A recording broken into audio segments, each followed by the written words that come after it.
안녕하세요. 사연에 빠지다의 DJ 민영입니다. 오늘 사연자는 주제도 모르고 자기 잘난 맛에 날뛰는 동서를 참교육해줬다는데요. 과연 어떤 사연인지 들어보겠습니다. 오늘도 두 가지 사연 준비되어 있어요. 끝까지 들어주실 거죠? 그럼 바로 시작할게요. 구독과 좋아요 잊지 말고 꾹 눌러주세요. 안녕하세요. 저는 40대 유부녀입니다. 저는 결혼도 하고 자식도 낳고 이 나이까지 살면서 누구랑 싸움 한 번 안 하고 무난하고 평화롭게 살아온 평범한 사람입니다. 저희 남편이나 제 친구들은 저에게 화라고는 없는 순하디 순한 사람이라고 해요. 평소에 누구한테 싫은 소리 할 줄도 모르고 화내는 것도 한 번 본 적 없다고요. 제 나이 50을 바라보고 있는데 저라고 왜 화가 없겠어요. 저도 욱하고 화날 때도 있지만 애써 좋게 좋게 생각하고 참고 사는 거예요. 물론 남들보다 비교적 화를 안 내는 데에는 저 나름대로 비결이 있기는 해요. 어릴 적부터 부모님께서 엄격하게 구셔서 남들 앞에서 제 감정을 드러내는 게 쉽지 않아요. 누가 저를 좀 불편하게 하거나 기분 나쁘게 해도 참고 넘어가는 게 저는 더 편합니다. 그게 어느 정도였냐면 학교 다닐 때 제가 아끼는 만화책을 빌려간 친구가 있었는데요. 그 친구가 그 책을 수업 시간에 읽다가 선생님께 걸려서 만화책을 선생님께 뺏기게 된 적이 있어요. 그 친구는 수업 시간이 끝나고 교무실로 찾아가 만화책을 돌려달라고 이야기했지만 선생님께서는 돌려주지 않으셨어요. 친구가 제 거라고 사정을 했는데도 오히려 저까지 불려가 혼났습니다. 학생이라는 것들이 공부할 생각은 안 하고 이딴 만화책이나 돌려봐? 너희 이번 기회에 내가 아주 버릇 고쳐줄게. 이건 내가 알아서 처리할 테니까 교실로 돌아가서 공부나 해. 그리고 너희 둘 다 벌로 일주일간 화장실 청소야.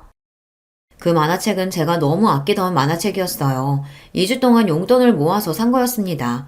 저는 친구가 배상은 몰라도 당연히 저에게 미안하다고 사과라도 할 줄 알았어요.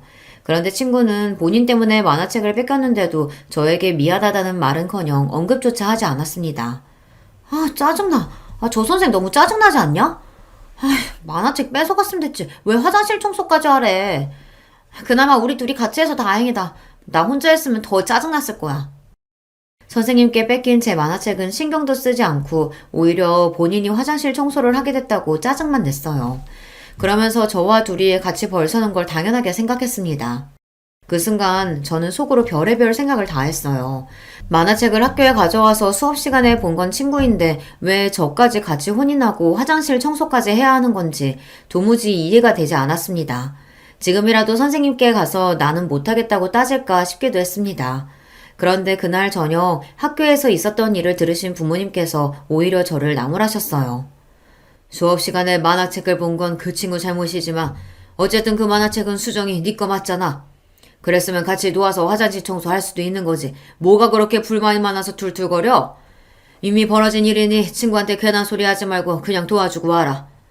그래, 친구가 힘들면 당연히 도와주는 거지. 뭘 그런 걸 가지고 그래. 그러면 못 써. 저희 친정부모님께서 두 분 다 차분하고 점잖으세요. 두 분은 같은 동네에서 태어나 함께 어린 시절부터 성당을 다니시다 봉사단체에서 만나 가깝게 지내다 연애를 하고 결혼하셨어요. 제 말을 들어도 믿지 않으시는 분들이 많으시겠지만 정말로 저는 부모님이 싸우는 걸 한 번도 본 적이 없습니다. 심지어 팔순이 다 된 지금도 어머니 아버지는 서로에게 존댓말을 하시면서 사이좋게 지내십니다. 두 분이 워낙 사이가 좋기도 하지만 주변을 많이 의식하기도 하세요. 한 동네에서 오래 사시다 보니 동네에 모르는 사람이 없습니다. 그러다 보니 무슨 일이 생기면 일이 커지거나 소란스러워지는 걸 싫어하셨어요. 작은 일만 생겨도 동네에 소문이 금방 나니까요. 상당에서나 학교에서나 일이 생기면 내가 좀 손해를 보더라도 서로 웃으면서 좋게 좋게 해결해야 한다고 하셨어요. 처음엔 그런 부모님이 이해가 되지 않았습니다. 내가 굳이 손해를 보면서 왜 참아야 하는 건지 억울하기도 했어요. 하지만 저도 부모님과 함께 성당에 다니며 꾸준히 봉사활동을 하다 보니 어느새 저도 부모님을 닮아가며 참고 넘어가는 게 몸에 배더군요. 그렇지 않으면 알게 모르게 뒤에서 말이 나오기도 하고 괜한 구설에 오르기도 하니까요. 어려서부터 성당에서 사람들과 어울려서 지내는 게 익숙해지다 보니 대학이나 직장에서도 금방 적응했어요. 언제나 내 감정과 기분을 드러내기보다 숨기고 누구와도 잘 어울렸죠. 그런데 어디서든 잘 적응하고 지냈던 제가 최근 너무나도 힘든 일을 겪고 있습니다. 결혼하고 새로운 가족들과의 생활이 생각처럼 쉽지 않았어요. 남편하고 저는 1년 정도 연애하다 결혼했어요. 저는 외동딸이라 결혼할 사람은 형제도 좀 있고 식구가 북적거리면 좋겠다 싶었는데 남편 밑에 시동생이 먼저 결혼해서 조카까지 둘이나 있더라고요. 형제가 없는 저로서는 결혼과 동시에 시동생과 동서 그리고 조카가 둘이나 생긴다고 하니 너무 좋았습니다. 꼭 밥을 안 먹어도 배부른 느낌이었어요. 그런데 제가 잘못 생각해도 한참을 잘못 생각했더군요. 시댁 식구를 가족이라고 생각하는 건 저만의 착각이었어요. 남편의 동생이면 저에게도 동생이고 같은 며느리면 자매지간처럼 지낼 수 있겠다 싶었는데 시동생도 동서도 저를 썩 좋아하지 않는 것 같더라고요. 남편과 결혼하고 첫 명절에 시댁에서 만났는데 그날 딱 느꼈어요. 시동생과 동서가 저를 별로 좋아하지 않는다는 걸 말이죠. 형수는 애가 생긴 것도 아닌데 결혼하자마자 직장을 그만두시면 어떡해요. 앞으로 애도 낳아 키우려면 돈은 훨씬 더 많이 드는데. 제가 결혼식을 올렸던 때 나이가 30대 중반이었어요. 늦은 나이에 한 결혼이다 보니 저와 남편은 아이를 가는 데에만 집중하고 싶었습니다. 그래서 고민 끝에 직장도 그만두고 몸을 만드는 데 집중하기로 한 거예요. 결혼 전 산정검사를 받았는데 제가 워낙 자국이 약한 데다가 갑상선에도 작은 문제가 있어서 먼저 휴식을 취하며 몸을 만들어놔야 임신 준비도 할 수 있다고 해서요. 시댁 식구들 앞에서 괜한 이야기 늘어놓으면 괜히 걱정들 하실 것 같아 그냥 잠깐 직장을 좀 쉬고 있다고 말한 것뿐인데 시동생이 저를 보자마자 직장을 다니지 않는다는 걸 가지고 꼬투리를 잡더라고요. 그 순간 저는 적잖이 당황했습니다. 아무리 하고 싶은 말이 있어도 예의를 지키고 속마음을 감추는 저희 친정과는 전혀 분위기가 달랐어요. 네 형수 나이도 있고 건강도 좋지 않아서 조금 쉬기로 한 것뿐이야. 네가 신경 쓸 문제 아니야. 제가 당황해서 우물쭈물하고 있으니 남편이 나서서 이야기를 하긴 했지만 시동생은 여전히 이해가 되지 않는다는 듯한 표정이었어요. 형이 아직 결혼한 지 얼마 안 돼서 뭘 몰라서 그래. 살아봐라. 혼자 벌어서 가장 노릇하는 게 어디 쉬운 일인지. 맞아요. 저희 부부는 둘 다 대기업 다니는데도 애 둘 키우니까 매달 허덕인다니까요. 아직 애가 없다고 해도 아주버님 월급이 빤한데 앞으로 어찌 쉬려고 그래요? 근데 형님도 참 형님이네요. 아무리 아주버님이 그만두라고 해도 그렇지 그걸 바로 그만둬요? 요즘 남편들이 일하는 아내 좋아해요. 아무리 결혼을 빨리 했어도 그렇지 엄연히 저나 남편이 윗사람인데 동서나 시동생이나 말을 가려서 할 줄을 모르더군요. 동서와 이야기를 나누다 보면 그 말투가 얼마나 쌀쌀맞은지 마치 취조당하는 것 같았어요. 저랑 애들 아빠는 대학 졸업하자마자 결혼해서 아버님께서 신혼살림도 제대로 안아주셨는데 형님네는 신혼집부터가 아파트네요? 설마 아버님이 해주신 건 아니죠? 순간 저는 놀라서 눈이 휘둥그레 정도로 동서의 말에 놀랐습니다. 만난 지 얼마 되지 않아 아직 서로 잘 알지도 못하는 사이인데 아파트가 어쩌고 신혼집이 어쩌고 하는 말을 아무렇지도 않게 하더니만 쌀쌀맞게 사람을 쏘아보더라고요. 동서가 뭘 좀 오해하는 것 같은데 아파트는 동서 아주버님이 최근에 청약에 당첨돼서 들어가게 된 거야. 아버님이 해주신 거 아니야. 아무리 청약 됐다고 해도 요즘 아파트값 장난 아닌데 그 큰 돈을 어디서 나셨어요? 아주버님 월급 해봐야 빤하고 형님도 직장도 안 다니시잖아요. 동서는 사람이 무안할 정도로 집요하게 꼬치꼬치 물었어요. 있는 돈에 대출 좀 받았지 뭐. 우리도 앞으로 열심히 갚으면서 살아야 돼. 동서에게 이런 이야기까지 시시콜콜 해야 하나 싶었지만 이렇게라도 이야기해야 동서가 더는 묻지 않을 것 같아 대충 둘러댔습니다. 그럼 형님 말은 아버님 어머님이 따로 도와주신 건 정말 없다는 거죠? 그 말 믿어도 되는 거죠? 어머님이 장남이라고 아주버님만 매일 싸고 도시니까 도대체 믿을 수가 있어야죠. 에이 아니야 동서. 우리 결혼 준비할 때부터 시부모님 도움 받은 거 하나도 없어. 알잖아. 결혼식 비용부터 신혼여행까지 다 우리가 알아서 한 거. 시부모님께서 경제적으로 어려우신 건 아니지만 시아버지께서 워낙 돈에 야박하세요. 남편이랑 시동생이 대학을 졸업한 순간부터 모든 지원을 딱 끊고 알아서 살라고 하셨다더라고요. 시동생이 사고를 치고 동서랑 시댁에 들어가 살 때에도 직장도 없는 두 사람한테 꼬박꼬박 월세를 받으셨답니다. 그래서 시동생이 취직 준비를 하면서도 아르바이트를 했다고 하더라고요. 우리는 뭐 시부모님한테 도움받는 거 있는 줄 아세요? 결혼하고 5년 만에 분가해서 나가는데도 월세 보증금도 한 푼도 안 도와주셨다니까요. 내가 살다 저렇게 지독한 시부모님 처음 봐요. 땅도 있고 집값도 많이 오르셨으면서 어쩜 자식은 저렇게 나몰라라 하시는지 몰라요. 동서와 제대로 이야기를 나누는 건 그때가 처음이었는데 동서가 시부모님을 그렇게까지 생각하는 줄은 몰랐어요.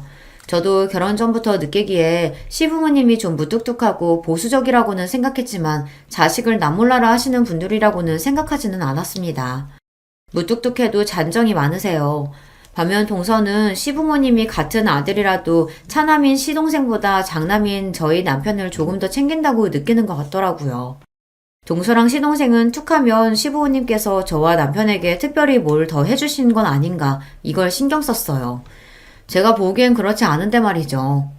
시동생이랑 동서가 일찍 결혼해서 제가 결혼했을 당시 이미 동서네 첫째는 학교에 다니고 있었어요.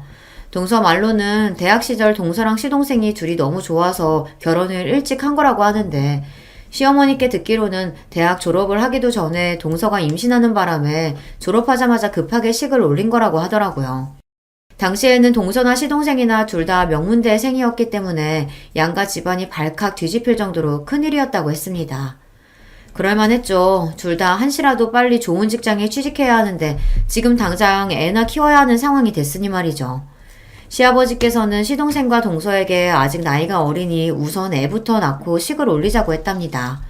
결혼 전에 임신한 게 자랑할 일도 아닌데 뭐하러 동네방네 소문을 내냐고요. 그때 동서가 당장 결혼시켜달라고 시댁에 와서 울고불고 난리를 쳤답니다. 배 나오기 전에 무조건 식 올려야 돼요. 배 불뚝 나와서 식장에 들어가기 싫다고요. 어쩌겠어요. 시부모님 입장에서는 어린 아들이 남의 집 귀한 딸을 임신시켰으니 나몰라라 할 수는 없었죠. 덕분에 동서랑 시동생은 배가 부르기 전에 결혼하고 몇 년간 시댁에 들어와서 살았어요.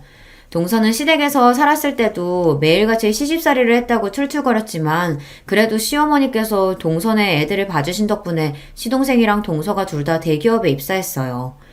동서도 시동생도 어쨌든 시부모님 도움을 받아 애들도 키우고 취직에도 성공했으면서 혹시나 청약으로 당첨된 저희 아파트가 시아버지께서 사준 거기라도 할까봐 안절부절을 못하더라고요.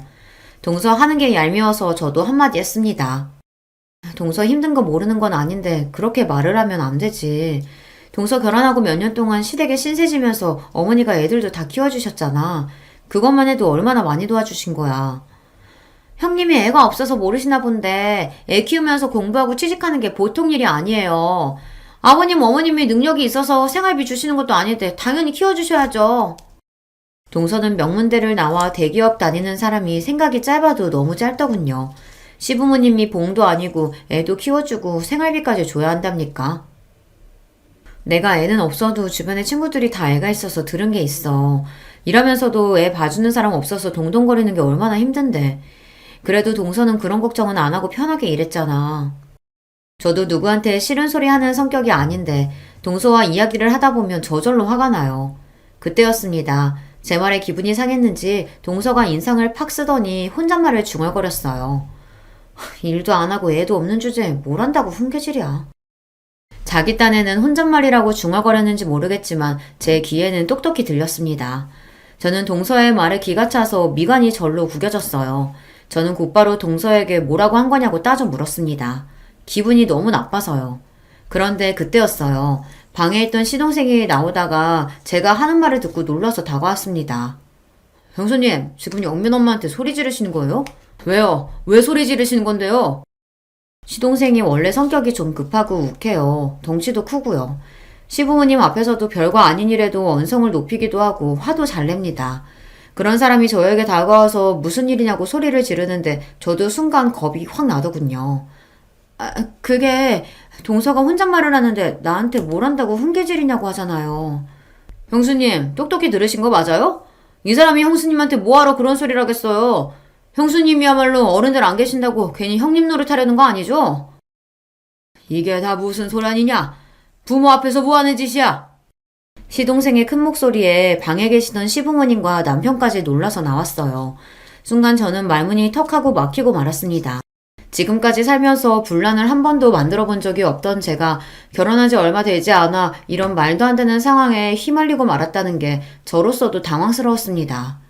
그날은 남편이 나서서 수습한 덕분에 대충 마무리되었지만 저와 동서 사이는 점점 더 나빠졌습니다. 물론 항상 동서가 먼저 저에게 시비를 걸었어요. 한 번은 이런 적도 있습니다. 제가 늦은 나이에 결혼해서 아이가 잘 생기지 않아 병원에 다니고 있었습니다. 시험관 준비를 하고 있었어요. 1년 정도 병원에 다니며 고생을 했는데도 아이가 생기지 않으니 저는 한껏 예민해져 있었습니다. 그런 와중에 시댁에 갈 때마다 시부모님께서 아이에 대해 물으시니 그것 또한 부담이었습니다. 병원에서 뭐래? 이번에도 임신 안 됐대? 시부모님이야 옛날 분이시다 보니 자연 임신이 안 돼서 병원에 다니는 것조차 이해 못 하셨어요. 그러다 보니 시험관을 한 지 1년이 다 됐는데도 임신 소식이 없으니 불안해 하셨습니다. 요즘은 결혼도 하기 전에 아이부터 가는 게 유행이라던데 너희는 도대체 뭐가 부족해서 병원까지 다니는데도 애가 안 생기는 거냐? 에이, 혼전 임신이 뭐 아무나 하는 줄 아세요? 그것도 다 여자가 어려야 가능한 거예요. 원래 잔소리하는 시어머니보다 옆에서 말리는 시누이가 더 얄미운 거라고 하더니만 그 말이 딱 맞았습니다. 제 얼굴만 보면 아기 이야기부터 하시는 시부모님도 부담스러웠지만 그 옆에서 꼭 한마디씩 보태는 동서가 더 미웠어요. 제가 아무래도 젊은 나이가 아니다 보니까 시간이 좀 걸리는 것 같아요. 그래도 포기 안 하고 끝까지 노력할 거니까 걱정하지 마세요. 병원 선생님이 그러는데 40 넘은 산모들도 많대요. 아휴, 40 넘어서 낳으면 애 대학 갈 때는 엄마가 환갑인데 그걸 언제 키워요? 생각만 해도 너무 무섭다. 제 장점이자 단점이 싫은 소리를 들어도 쉽게 기죽지 않는다는 겁니다. 저나 남편이나 둘 다 아이를 너무 예뻐해서 아이를 갖기를 너무 원했기 때문에 시간이 걸려도 임신이 될 때까지 노력하기로 했어요. 언젠가는 꼭 시험관에 성공할 테니 주변에서 하는 쓸데없는 소리에 휘둘릴 필요 없다고 생각하기로 했죠.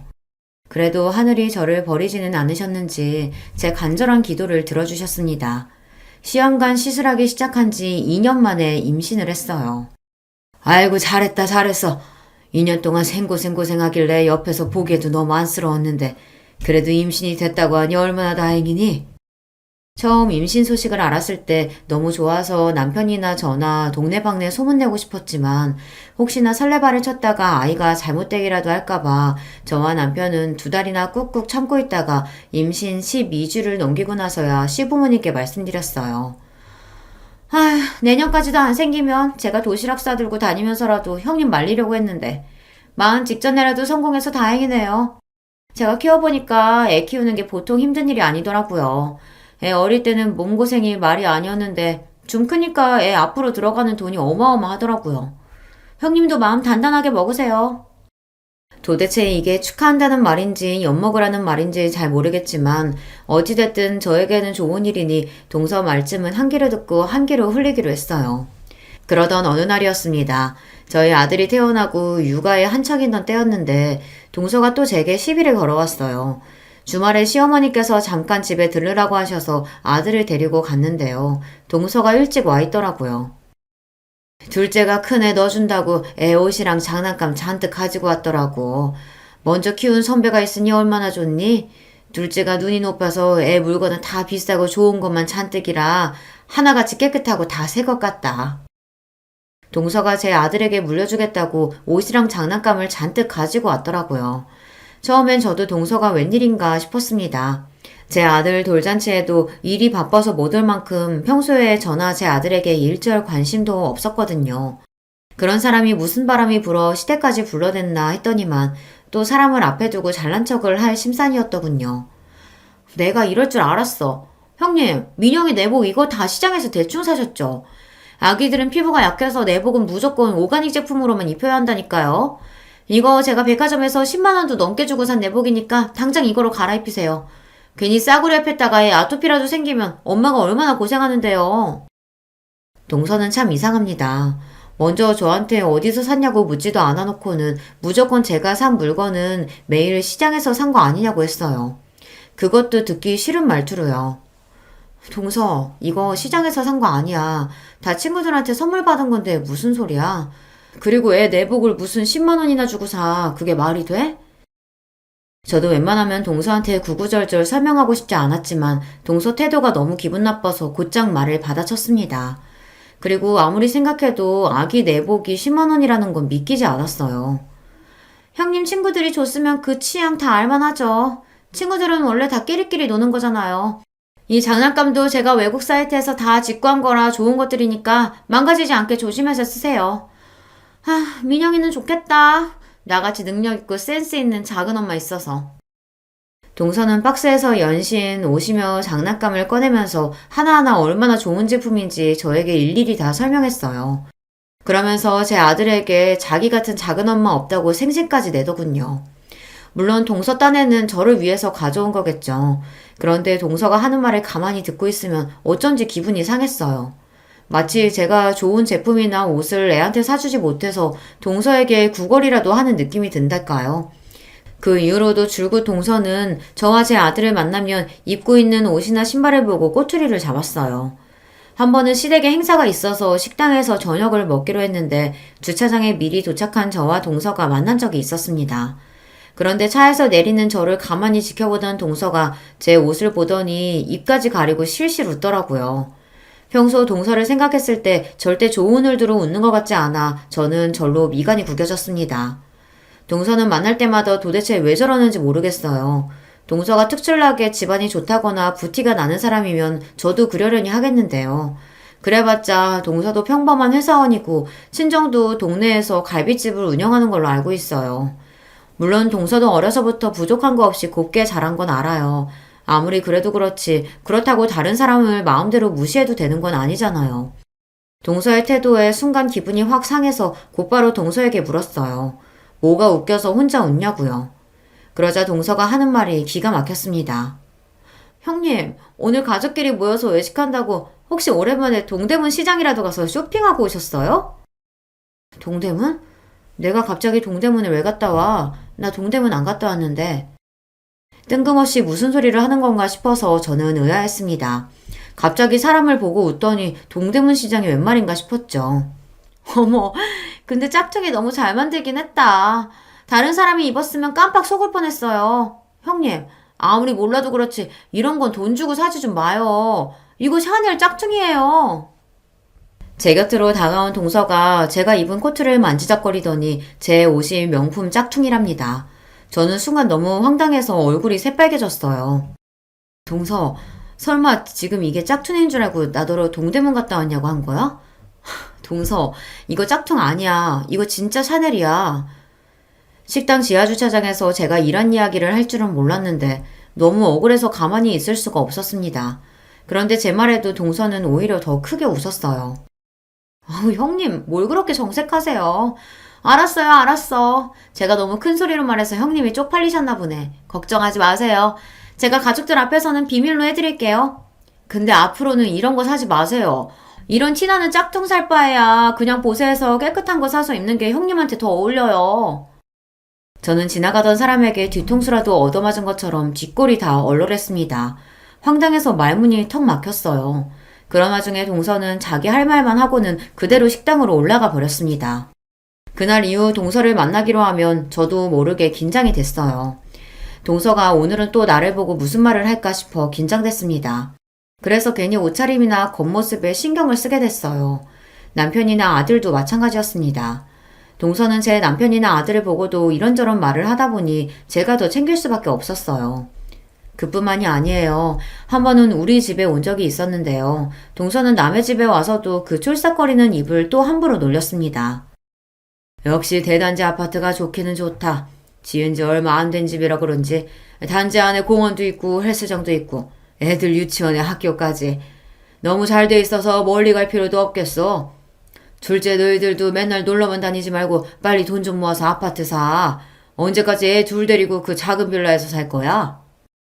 발단은 시아버지께서 우리 집을 보고 좋다고 한마디 한 데서 시작됐습니다. 시아버지께서 대단지 아파트인 우리 집이 좋다고 칭찬하면서 동서네랑 비교하자 동서가 기분이 상했는지 눈빛이 확 변하더라고요. 에이, 듣자하니 아주버님들도 다 대출이다던데요, 뭐. 에휴, 아주버님 혼자 벌어서 대출 원금에 이자까지 어느 세월에 다 갚겠어요. 저는 아무리 가장이라도 남자한테 그런 부담 주고 싶지 않아요. 같은 말을 해도 동서는 참 얄밉게 하는 기술이 있어요. 굳이 말한 적도 없는 대출 이야기를 꺼내더니 마치 제가 제 욕심 때문에 남편을 힘들게 하는 여자인 것처럼 이야기하더군요. 아파트 평수 크겠다, 애 키우기 좋겠다. 평생 이 집에서 살면서 차근차근 갚아나가면 되지 뭐가 걱정이야. 이런 집도 못 들어오는 사람이 허다한데. 여보, 우리도 집 팔아서 그냥 여기로 올까? 나이 들어서 오래된 주택 살려니까 우리도 이제 힘이 붙여서 힘들잖아. 저희 집이 마음에 드셨는지 시아버지는 40년 넘게 산 집을 팔고 이사를 올 생각까지 하셨어요. 좋은 생각이에요, 아버지. 여기 살기도 좋지만 이세박 씨는 신축이라 앞으로 오르기만 할 텐데요.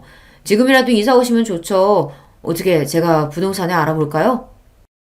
안 그래도 시아버지 시어머니께서 이제 연세도 있으신데 오래되고 낡아 손 많이 가는 주택에 사시는 걸 남편이 많이 걱정했었는데요. 시아버지께서 아파트로 이사할 생각이 있다고 하시니 반기는 분위기였죠. 그런데 그때였어요. 시아버지께서 이사 이야기를 꺼내자마자 동서가 시동생의 허리를 팔꿈치로 쿡 찌르는 모습이 보였습니다. 저는 또 왜 저러나 싶었는데 동서가 시동생을 찌르자마자 시동생이 헛기침을 하더니만 슬쩍 시아버지의 눈치를 살피며 말을 꺼내더군요.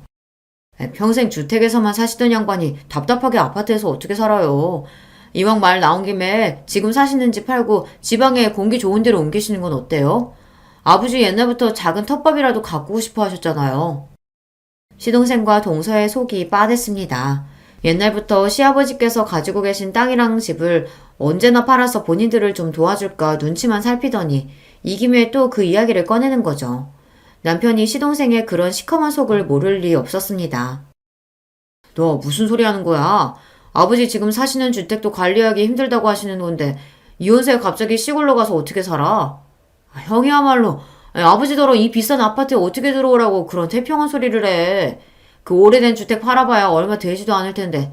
아버지, 애들도 시골에 놀러 가고 싶다고 하더라고요. 아버지랑 어머니랑 시골에 터 잡고 사시면 애들도 농촌 체험하고 좋잖아요.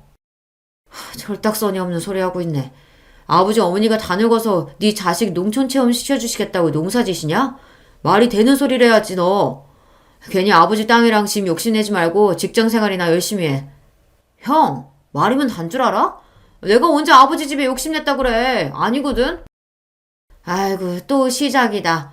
너희들은 장가가고 자식까지 낳았으면서도 아직도 싸우냐? 그만 좀 해. 이 자식이 자꾸만 철없는 소리 하니까 그렇죠. 내가 철이 없긴 뭐가 없냐? 형이야말로 내 앞에서 잘난 척 좀 그만해. 그래봤자 내가 형보다 대학도 좋은 대학 나오고 연봉도 훨씬 높거든? 명문대 나와서 연봉만 높으면 뭐래. 매일 삽질만 하느라 돈도 못 모으고 아직도 월세 사는 주제에. 저는 이대로 두면 안 될 것 같아 남편을 말렸습니다. 시부모님도 계신데 그만하라고요. 뭐야 형? 지금 말 다 했어? 그만하지 못해? 이 녀석들이 만나기만 하면 으르렁대지. 내 말 잘 들어. 나는 네 엄마 죽을 때까지 내 땅이든 집이든 너희한테 한 푼도 줄 생각 없다. 그러니까 그런 줄 알고 쓸데없는 소리 하지 마. 평소 남편은 시동생을 한심하게 생각해요. 시동생이나 동서나 둘 다 대기업을 다닌 지 꽤 오래됐으니 연봉도 높을 텐데 돈을 잘 못 모으는 것 같더라고요. 저나 남편의 선입견인지는 모르겠지만 어찌됐든 대한민국에 사는 한 집이 중요하잖아요. 더군다나 애도 둘이나 있으면 빨리 좋은 집을 살 생각부터 해야 하는데 굳이 목동 옆에 살겠다고 비싼 월세 내면서 살고 있더라고요. 거기다가 동서랑 시동생은 매년 해외여행을 다니면서 차도 3, 4년에 한 번씩 바꿔요. 심지어 시동생과 동서 둘 다 한 대씩 차를 가지고 있습니다. 물론 가정마다 사는 방향이 다르다지만 저도 동서와 시동생이 이해되지 않기는 매한가지예요. 동서를 볼 때마다 느끼는 거지만 제 기준에서는 동서가 좀 과하게 보일 때가 있거든요. 남편이나 시부모님 앞에서 티를 내지는 않지만 동서나 시동생이나 조카들까지 겉으로 걸치고 있는 것만 언뜻 보아도 돈 몇백이 우스워요. 거기다가 동서가 애들 교육에도 관심이 많아서 목동 바로 옆 동네에 사는데 애들 사교육비만 한 달에 몇백씩 들어간다고 하더라고요. 동서는 시부모님을 만날 때마다 그런 이야기를 은근슬쩍 했어요. 어머님, 아버님 죄송해요. 애들 공부시키는데 워낙 돈이 많이 들어가다 보니까 애들 아빠가 힘들어서 그러는 거예요. 아버님도 아시잖아요. 우리 애들이 다들 머리도 좋고 똑똑한 거요. 잘하는 걸 안 시킬 수도 없고 참 부모 마음이 속상해요. 가만 보면 동서는 시동생과 달리 참 여우입니다. 시동생은 머리 굴릴지 모르고 항상 자기 성격대로 지르는데 동서는 잔머리를 잘 굴려요. 시부모님이 어느 대목에서 마음을 쓰시는지 알고 있었죠. 그래, 애들 한참 크는데 돈 들어갈 때 많지.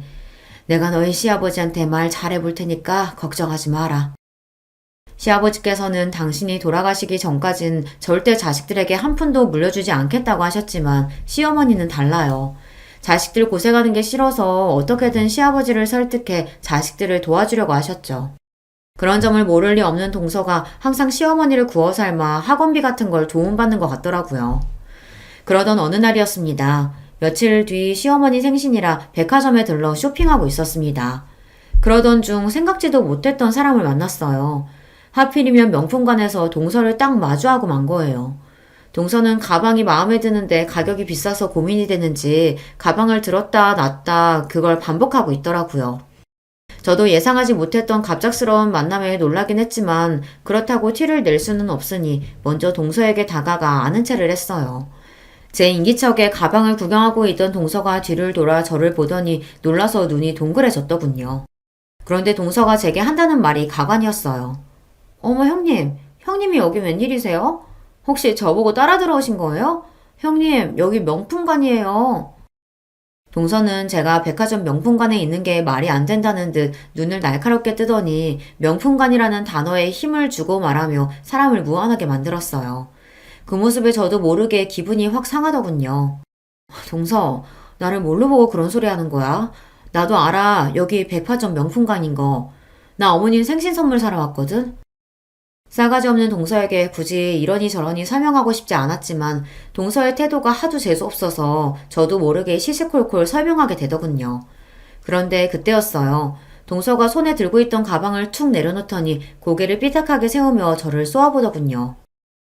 와, 사람이 무식하면 용감하다더니 그 말이 딱 맞네요. 여기 물건이 얼만 줄 알고 들어오신 거예요?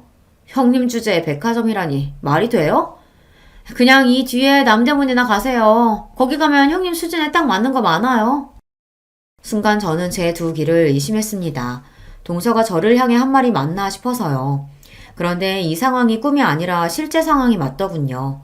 동서가 저에게 진심으로 한 말이 맞았어요. 동서의 태도가 너무 황당해서 저는 말문이 턱하고 막히고 말았습니다. 세상에 이 정도로 싸가지 없는 동서가 또 있을까요? 아무리 우리가 살가운 사이는 아니라고 해도 그렇지 사람들도 있는 앞에서 형님인 저에게 제 수준에 맞는 남대문이나 가라뇨. 저는 곱씹으면 곱씹을수록 기가 차서 표정 관리도 되지 않았습니다. 너무 기가 막혀서 저는 생각할 것도 없이 허리에 손을 얹고 동서에게 한마디 하려던 참이었어요. 그리고 반드시 사과를 받아낼 생각이었습니다. 그런데 그때였어요. 제가 주문한 시어머니 가방을 포장해서 나오던 명품관 직원이 저와 동서의 이야기를 들었는지 놀라서 헐레벌떡 달려오더군요. 어머 고객님, 무슨 말씀하시는 거예요? 여기 계신 이수정 고객님은 저희 매장 VVIP 고객님이십니다. 이수정 고객님 죄송합니다. 고객님께서 괜찮다고 하셔도 평소대로 VIP룸으로 모셨어야 하는데 저희 매장에서 이런 일을 겪게 해드려서 죄송해요.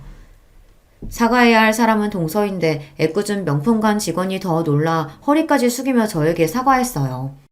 저는 아니라고, 이건 직원 잘못이 아니라고 손사래를 쳤습니다. 아니에요. 이게 왜 이 실장님 잘못이에요. 잘못은 언제나 생각이 짧고 경솔한 우리 동서가 했죠. 괜찮으니까 가방 주시고 일 보세요. 저는 직원을 향해 웃어 보이고는 연신 괜찮다고 하고 가방을 받았습니다. 그러고는 동서를 쏘아보았어요. 이게 다 동서 때문이니까요. 그런데 동서도 당황하긴 매한가지더군요. 제가 백화점 BVIP라는 말에 놀랐는지 눈동자가 마구 흔들리고 있었어요.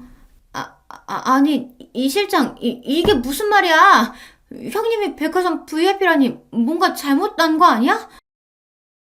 그 와중에도 동서는 이 상황이 이해가 안 되는지 애꿎은 명품관 직원을 붙잡고 잘못한 것 아니냐고 다그쳤어요. 그 모습이 참 한심했습니다. 동서는 나보다 나이도 훨씬 어리면서 귀가 어두운 거야? 아니면 말귀를 못 알아듣는 거야? 나 이 백화점 BVIP 맞거든? 그러니까 더 망신당하기 싫으면 그 입 좀 다물어. 네, 맞습니다. 저는 백화점 VVIP가 맞아요. 제 입으로 이런 이야기 하는 게 민망해서 지금까지 동서에게 티는 안 냈지만 사실은 제가 사람들이 흔히들 말하는 금수저예요. 동서가 아무리 본인이 대기업을 다니고 친정이 잘났다고 제 앞에서 잘난 척을 해도 저희 친정만은 못합니다. 평소 제가 시장을 자주 다니고 중고도 애용하지만 백화점 VVIP인 건 사실이에요. 우리 친정부모님이 부자이니까요. 아버지께서 웬만한 사람들은 다들 아실 만한 제약회사 대표입니다. 그러다 보니 제가 어려서부터 주변 사람들을 의식하면서 살아올 수밖에 없었어요. 항상 주변에 우리 가족들을 지켜보는 시선이 많았거든요. 그래도 외동딸이다 보니 부족한 거라고는 없이 풍족하게 자랐습니다. 물론 아버지께서 하시는 사업에 민폐가 되지 않기 위해 저나 어머니나 평생을 사람들 입에 오르내리지 않도록 조용히 사느라 고생을 하긴 했지만 그만큼 경제적인 보상은 확실히 받았습니다. 초, 중, 고 다닐 때도 가방이며 옷이며 신발은 항상 백화점 명품관에서 사는 게 저에게는 당연한 거였어요. 그러다 보니 백화점에서 VIP 대접을 받는 건 언제나 익숙했죠. 제 주변에 아는 사람들도 다들 그러니까요.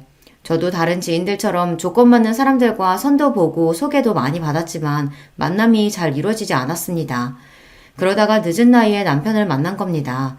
남편은 비교적 평범한 가정에서 평범하게 살아온 사람이라 좋았어요. 부모님도 제가 시집을 못 갈 줄 알았는데 늦게라도 남편을 만나 다행이라고 하시며 흔쾌히 허락해 주셨습니다. 저는 굳이 저에 대해 숨길 생각은 아니었어요.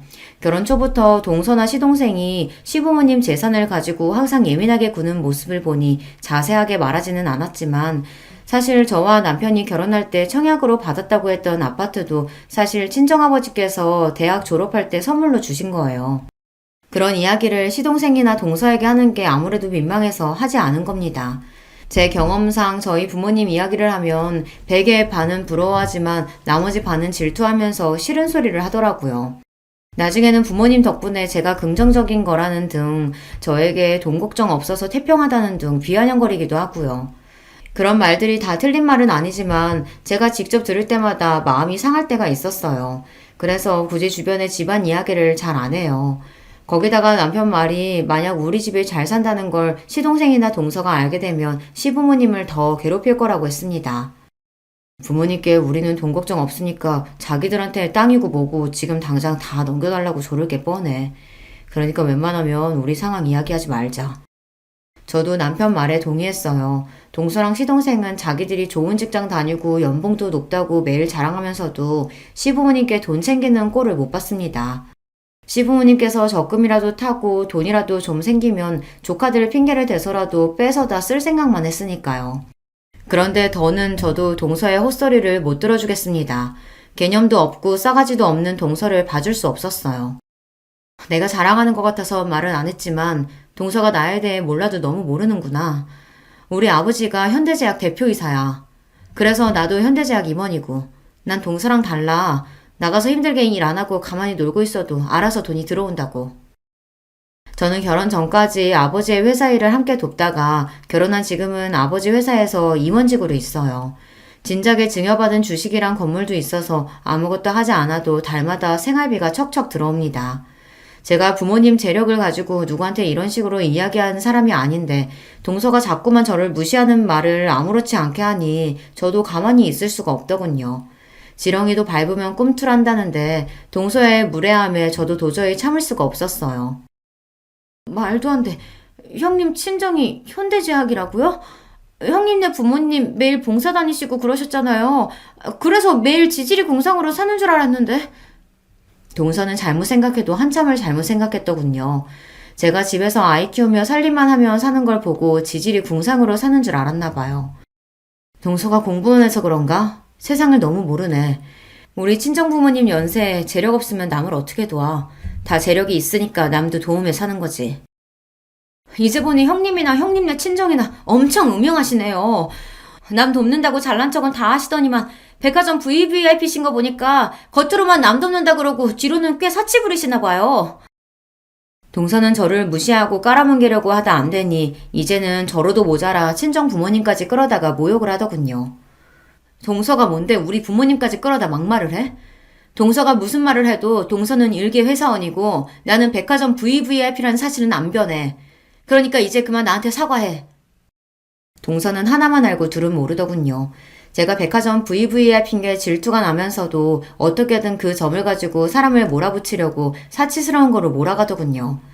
저도 가만히 받아줄 생각은 없었습니다.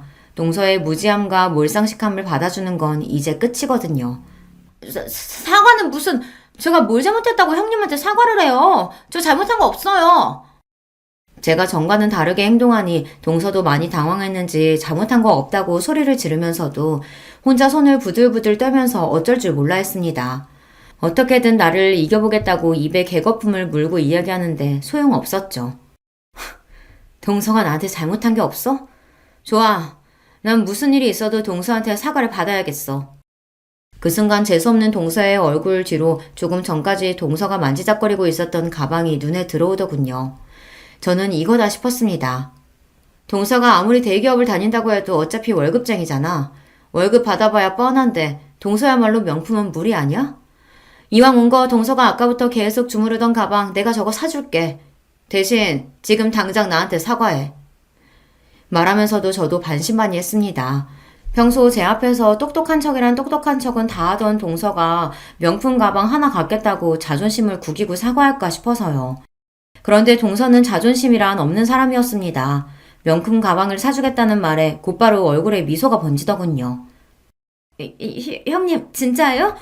제가 사과만 하면 저 가방 사주실 거예요? 그러더니 제 말이 진짜냐고 확인까지 했습니다. 그 순간 기가 차서 웃음이 다 튀어나오더군요. 저는 사실이라고 사과만 하면 저 가방을 이 자리에서 바로 사주겠다고 했습니다. 그러자 동서는 고민도 안 하고 제 앞에 고개를 숙였어요. 형님, 죄송해요. 제가 이렇게 뭘 몰라요.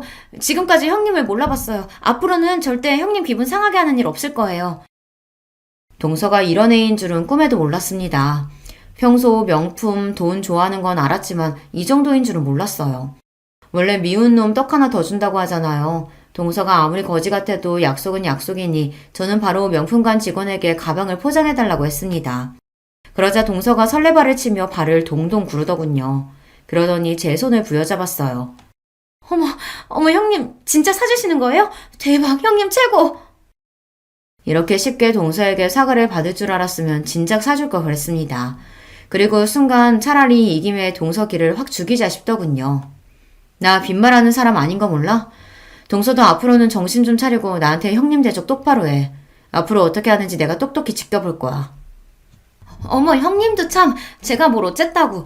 저야 형님이 편하고 좋으니까 그랬던 거죠. 암튼 가방 너무 감사해요. 앞으로 제가 형님한테 진짜 잘할게요. 동서에게 이런 면이 있는 줄은 몰랐습니다.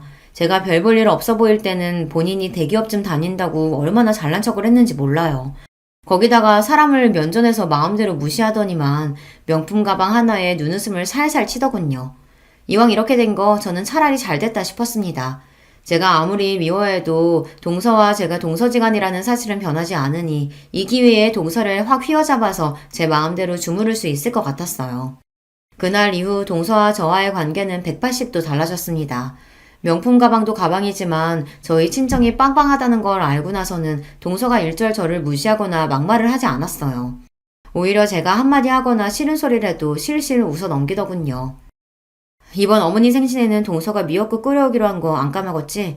어머니는 고기 말고 굴러온 거 좋아하시니까 꼭 굴러와서 준비해. 그럼요. 형님이 저번부터 신신당부하셔서 제가 진짜 굴이랑 미역 사뒀어요. 걱정하지 마세요. 참, 아주버님께 들었는데 형님은 굴 싫어하신다면서요? 제가 형님 드시게 따로 고기만 넣어서 끓여갈게요. 시댁 일이라면 매번 본인이 바쁘다는 핑계로 저에게 떠넘기려고 하더니만 이제는 시키지 않아도 다 알아서 하고 심지어 저까지 챙기더라고요. 이유가 어찌됐든 동서에게 형님 대접을 제대로 받을 줄 알았으면 진작 저에 대해 솔직하게 다 이야기할 걸 그랬나 봐요. 물론 사람 성격이 어디 가는 건 아니다 보니 동서는 지금도 제가 입은 옷이나 산 물건을 보고 생각 없이 말을 툭툭 할 때도 있지만요. 제가 슬쩍 쳐다보기만 해도 이제 눈치를 봐요. 어머 형님 눈빛 무서워요. 알겠어. 농담이에요. 요즘 같으면 아주 시댁 갈 맛이 납니다. 제가 아무것도 안 해도 동서가 알아서 척척하니 몸도 마음도 편해졌어요. 명품 가방 파리 언제까지 갈 줄은 모르겠지만 뭐 어때요. 슬슬 동서가 다시 기어오르기 시작하면 하나 더 사주고 부려먹죠 뭐. 저도 제가 이런 짓까지 할 줄은 몰랐는데 사람이 이에는 이, 눈에는 눈이라는 말이 맞더군요. 개념 없는 동서에게는 똑같이 개념 없이 상대하니 제 마음이 좀 편해졌습니다. 여러분 중에도 저와 동서처럼 매일 서로 으르렁거리다가 특별한 계기로 사이가 좋아진 관계가 있으시다면 댓글로 남겨주세요. 두서없이 떠들어간 제 이야기 끝까지 들어주셔서 감사합니다. 여러분의 가정에는 언제나 즐거운 일만 가득하시길 바랄게요. 제 나이는 86년생. 올해 새로 적용한 나이로는 딱 37이 되었네요. 요새 결혼을 많이들 늦게 한다고 하지만 그래도 주변 친구들 거의 다 결혼하고 저 혼자만 미혼이었던 걸 감안하면 그래도 조금 늦은 감이 없지 않아 있네요. 물론 거기에는 이유가 있었습니다. 저는 어릴 적부터 공부벌레로 자랐습니다.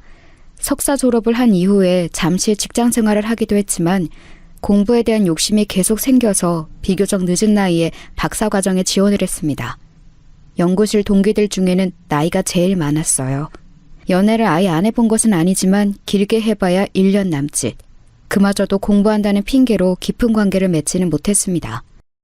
그러다가 같이 박사과정을 준비하던 2살 연하의 남편을 만나 힘들었던 시기를 함께 이겨내며 정을 쌓았고 결국엔 그것이 부부의 연으로까지 이어지게 되었습니다.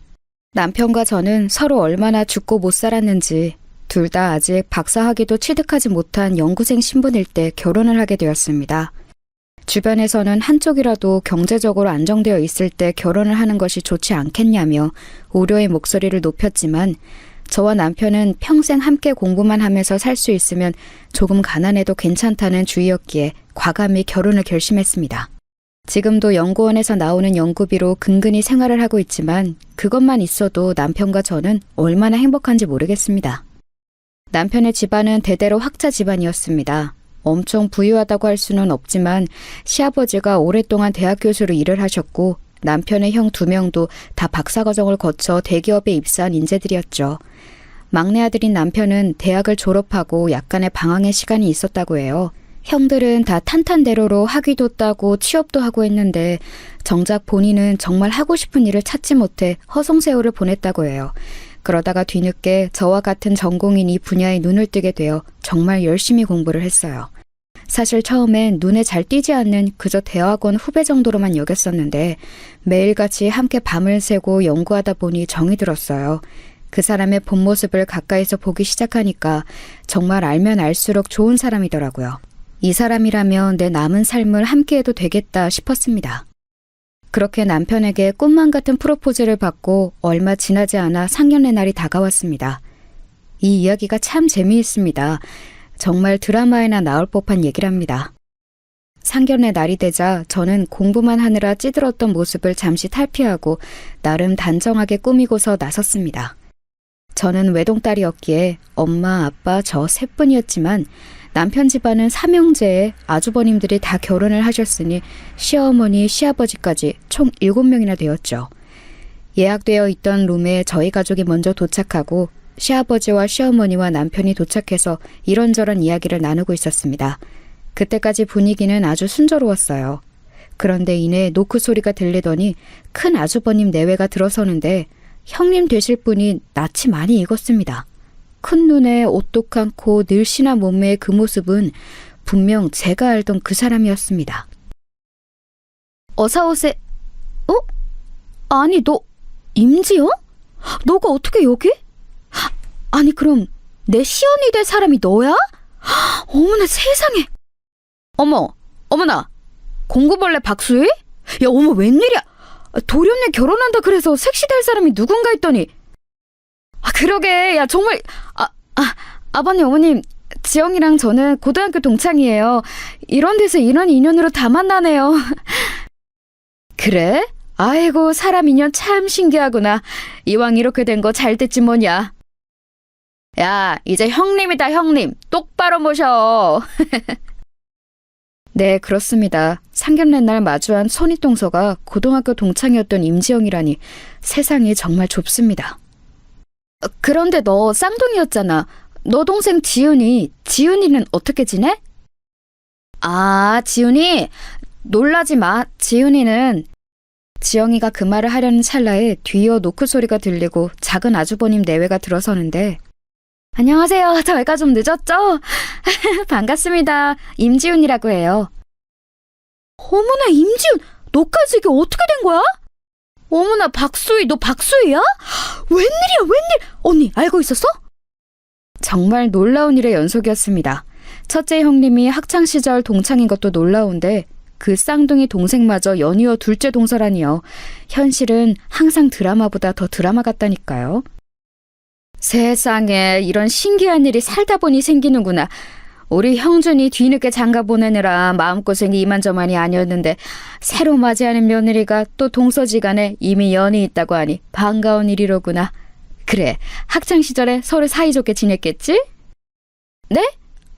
네, 그럼요, 어머니. 뭐야, 너 왜 말을 얼머부려? 어머니 오해하시겠다. 예, 아무튼 잘 부탁해, 동서. 형님은 제 팔뚝을 살짝 꼬집으며 이를 꽉 깨물면서 얘기했습니다. 자기들도 뭔가 찔리는 게 있긴 있나 보죠. 이게 무슨 이야기냐고요? 사실 제가 말을 얼버무린 데에는 다 이유가 있었습니다. 제 손윗동서가 될 임지영, 임지은 쌍둥이 자매는 학창시절 알아주던 일진이었거든요. 저는 공부만 했기 때문에 직접적으로 부딪힐 일은 많지 않았지만 사실 별로 좋지 않은 기억이 있는 친구들입니다. 고등학생 시절부터 술, 담배는 물론 남자친구도 쉼없이 갈아치우던 친구들이었어요. 게다가 언니가 사귀던 남자를 동생이 사귀기도 하고 동생이 사귀던 남자를 언니가 사귀기도 하고 막장도 그런 막장이 없었습니다. 그도 그럴 것이 둘 다 외모가 눈에 부시게 예뻐서 같은 학교 학생들은 물론 방과 후엔 옆 학교 남학생들까지 이 자매들을 보려고 줄을 설 지경이었습니다. 허구한 날 연예기획사 명함을 받은 것은 일상이었습니다. 술, 담배만 하면 자기들 수면 단축하는 거니까 그러려니 해도 학생들 사이에서도 평판이 좋지 않았습니다. 동급생들 돈을 뺏기도 하고 학교가 끝나면 폭주족 오빠들이 데리러 와서는 밤새 놀다가 아침에 다시 커다란 오토바이 굉음을 내며 학교로 데려다주곤 했습니다. 화려하다고 해야 할지 몰상식하다고 해야 할지 그 두 자매는 정말 문자 그대로 일진의 안 좋은 예를 있는 그대로 보여주는 학생들이었습니다. 그런 자기들의 과거를 알고 있는 제가 가족이 될 상황에 놓여 있으니 아마 적잖이 당황했겠죠? 아무튼 오늘은 좋은 날이니까 우리 과거는 잊고 앞으로 가족으로서 행복하게 지내자. 언니보다 항상 더 능청과 넉살이 좋았던 작은 형님이 구렁이 담 넘어가듯 그 상황을 모면하려고 하자 의아해하시던 시어머님이 한 말씀 하셨습니다. 응? 과거는 잊자니 니들 학창시절에 사이가 안 좋기라도 한 거니? 어머, 아니에요, 어머님. 우리가 고등학교 때 얼마나 친했는데요. 맞지, 수희야? 아니, 동서? 사실 학창시절에 저한테까지 그렇게 피해를 주지도 않았고 저도 차라리 아예 모르는 손윗동서보다는 실체를 아는 사람들이 손윗동서인 게 나을 수도 있어서 저는 아무것도 모르는 척 그날 자리를 좋게 넘어가고자 했습니다. 그럼요, 어머님. 형님들이 학창시절부터 얼마나 미모가 뛰어났는지 그때부터 팬클럽이 있었을 정도였다니까요. 어머, 얘 그만해. 다 지난 일이야. 민망하다. 그렇게 두 사람의 과거는 묻어주기로 하고 상견례 자리는 순조롭게 마쳤습니다. 그런데 며칠이 지나지 않아 상견례 날 저와 마주한 형님들은 어떻게 제 번호를 알았는지 제게 전화를 해왔습니다. 여보세요? 야, 수야, 나 지영이. 어? 너가 내 번호를 어떻게 알고? 남편한테 물어봤지. 할 얘기가 있어서. 할 얘기가 뭔데? 그게 너도 알다시피 우리는 서로의 학창시절 모습을 다 알고 있잖아. 그래서 남편이랑 시댁 식구들 앞에서는 그런 거 모른 척 좀 해달라고. 지훈이도 마찬가지고. 참나, 내가 뭐 폭로라도 할까봐? 니네가 언제 그런 거 무서워했니? 찔리는 거라도 있나 보지? 어머, 이 지집애 말하는 것 좀 봐. 야, 아무리 그래도 남편이랑 시부모님 알아서 뭐 좋은 얘기라고 굳이 앞서서 얘기할 거 없잖아. 우리 그래도 그 시절에 인연이 좀 있는데 좋게 넘어가자, 응? 그래 뭐. 나는 너만 나 안 건들면 나도 너 안 건드릴 거니까 걱정하지 마. 고마워, 동서. 우리 앞으로 한 가족인데 잘 지내봅시다. 학창시절 세상 무서울 것 없이 나대던 형님들도 무언가 거리끼는 게 있었는지 제게 전화를 해서 그렇게 입단속을 시도했습니다. 저는 그렇게 과거를 묻으려는 두 사람의 모습이 애처롭기도 하고 혹시 모를 비장의 폭로카드 하나 가지고 있어도 되겠다는 마음에 기꺼이 그들의 장단에 맞춰주었습니다. 그런데 항상 사람이 선의를 베푼다고 해서 그 선의가 똑같이 돌아오는 건 아니더라고요. 제 결혼식 날 찾아온 형님들의 못된 행동들 좀 한번 보세요. 상견례 후 얼마 지나지 않아 결혼식을 치렀는데 저와 남편 둘 다 아직 가난한 대학원생이라 결혼식에 큰돈을 들이고 싶지 않아서 제가 어릴 적부터 오래 다닌 조그만 교회 예배당을 빌려 간소하게 식을 올렸습니다. 그런데 형님들이 신부 대기실에 찾아와서는 처음엔 반갑게 인사하더군요. 어머 박수희, 너도 이렇게 꾸미니까 너무 예쁘다 얘. 결혼 축하해. 도련님이랑 행복하게 살아. 그래 고맙다. 아니 고마워요 형님들. 그런데 그렇게 신부 대기실을 나가면서 자기들끼리 얘기를 하는데 그게 다 들리는 줄도 모르고 신나게 떠들어댔습니다. 근데 두 사람 신혼집은 어디래? 말도 마 언니, 강북에 전셋집 산대. 뭐 전세? 그것도 강북? 아니 우리 집안 품격에 그게 말이 되는 얘기니? 대말이. 언니도 나도 강남 제일 아파트에 사는데 막내 동서가 강북 산다고 하면 어디 가서 쪽팔려서 어떻게 얘기하니? 아우 진짜. 그렇게 골빈 형님들의 대화가 고스란히 저와 신부 대기실에 있던 하객들에게서 들려서 정말 민망함을 감출 수 없었습니다. 그런 줄도 모르고 둘의 대화는 계속 이어졌습니다. 진짜 박수의 인생 불쌍해서 어떡하냐. 이 결혼식장 꼬라지도 봐봐. 이런 데서 무슨 결혼식을 하겠다고. 아휴, 능력 없는 도련님 만나서 후진 결혼식장에 강북 전셋집에. 아이고 불쌍한 우리 동서. 그만해. 언니 다 들리겠어. 쟤는 지 알아서 지 인생 살겠지. 우리는 계속해서 강남 제일 아파트에서 화려한 인생을 즐기자 언니. 저들이 그토록 찬양이 되는 강남 제일 아파트는 분양 당시부터 화제가 됐었던 대규모 단지의 전형적인 고급 아파트였습니다. 거기에다 강남이라는 네임밸류까지 붙었으니 학창 시절부터 머리에 허영만 가득했던 형님들의 콧대가 높을 수밖에 없었습니다. 사실 저는 조그만 결혼식장에서 결혼하는 것도 안 창피하고 강북 전셋집에 사는 것도 안 창피한데 저런 머리가 텅텅 빈 것들이 저희 동서라는 것이 너무나 창피했습니다. 그 자리에서 둘의 일진이었던 과거를 폭로하고 싶었지만 인생의 한 번뿐인 소중한 결혼식 날을 골빈 손윗동서들 때문에 망치고 싶지 않아 그냥 좋게 넘어갔습니다. 정말 배은망덕하지 않나요?